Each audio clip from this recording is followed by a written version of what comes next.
Mas no mesmo ano, Sim. Copa Mercosul. No final do ano... Mas a final não importa. Primeiro teve a pancadaria. Então, porque foi novembro, né? Eu falo final do ano, era na semifinal, foi quando o Pimentel, que era o lateral direito, machucou, não lembro exatamente o que aconteceu, e ficamos sem, aí eu tive que virar lateral. Aí nós, contra o Peñarol, já foi o primeiro jogo. 3-0. Vencemos, e eu já estrei fazendo gol, e na sequência, nós fomos jogar o jogo de volta, perdemos de 3-2, e deu uma pancadaria lá, a confusão. Começou com o Atiço. Quer dizer, os caras... Você viu começar? Eu não vi. O início eu não vi, que era um... final, né? Eu fiquei ainda do outro lado do campo, né? Porque, tipo, acabou... porque começou lá do Começou do lado do banco, começou do lado do Atiço e perto do nosso banco aqui. Perto do banco não, perto da descida do fosso. E eu tava do outro lado. E era lateral, no momento, era lateral. E eu tava de costas esperando a bola do Gandula e o juiz apitou final. Aí um jogador do Peñarol fez assim pra trocar a camisa comigo. E quando eu tirei a camisa assim, ele saiu correndo, tipo... Foi quando eu falei, aí eu botei a camisa de volta, porque eu entendi que era briga. Aí a confusão foi, o cara deu um soco por trás do Atiço e tal...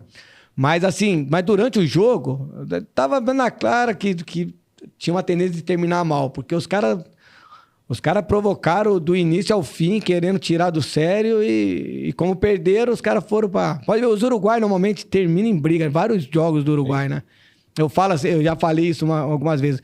Você joga contra argentino, que nem naquela época lá a gente jogava contra o River, um exemplo. Então tinha Saviola, Pablo Aimar, tinha uma porra de cara craque.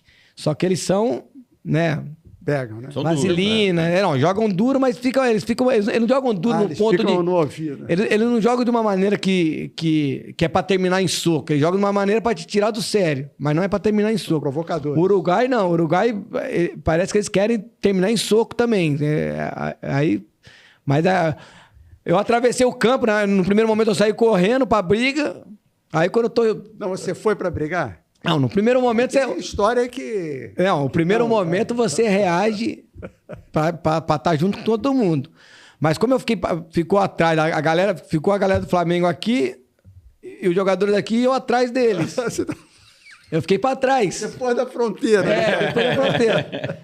Então eu já diminuí a passada um pouco pra saber como é que eu vou entrar nessa briga e olhando, eu já tava vendo os caras pulando pro fosso. E só o Clemen trocando porrada.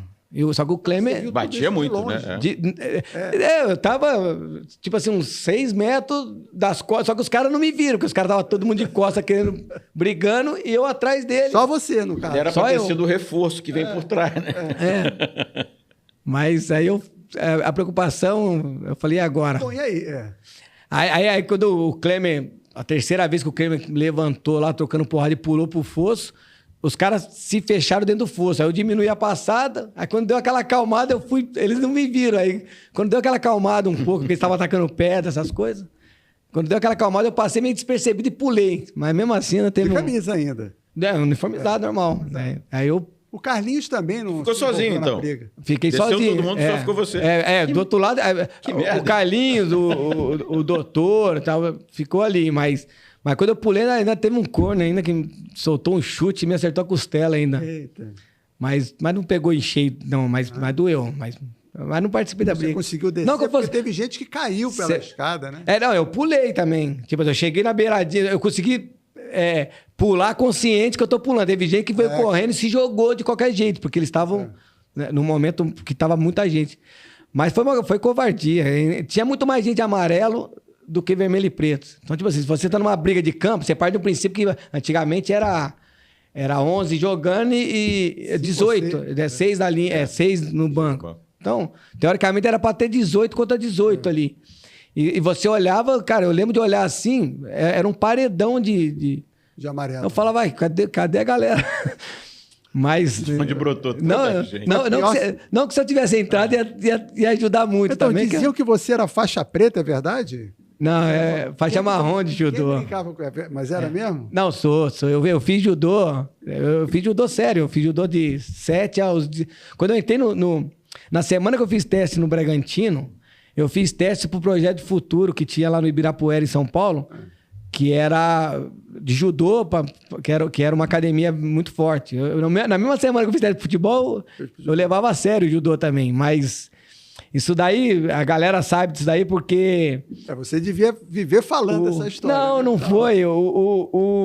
Matias? Não, o Aurélio Miguel foi contratado para lutar pelo Flamengo em 97. E eu conheci o Aurélio porque o meu sensei lá de Atibaia também fazia parte do Monte Líbano, em São Paulo, e ele fazia uma festa de final de ano e levava o judoca da seleção brasileira de judô, né? Então eu conheci o Aurélio quando eu tinha, sei lá, 12 anos. Então quando ele foi pra lá e levaram ele no treino, aí eu fui e falei, pô, eu sou o Maurinho. Aí eu fui expliquei quem eu era do judô e tal. E acabou que fizeram uma reportagem. Só que daí os caras já falam que eu era campeão paulista, faixa preta. Aí aumentaram a história. Mas não deu pra usar o judô nessa briga, né? Não dá. E o Carlinhos nessa briga toda? Que ele era super tranquilão? O Carlinhos, se eu não me engano, ficou ele, o Quimelo, o supervisor, e o Zé Fernando, né? O Zé Fernando, doutor Zé Fernando que viajou. Acho que eles ficaram meio que, tipo, também por trás da briga, só que eles não estavam de vermelho e preto, né? Então, assim, talvez passa despercebido. E, porra, também, os caras não iam querer bater no Carlinhos, né? Pelo amor de Deus, aí... Mas, assim, eu não deu tempo nem de chegar na briga. Um pouco a passada... Diminuindo o ritmo. A vontade de chegar também não era tão grande também, não. Ajudava.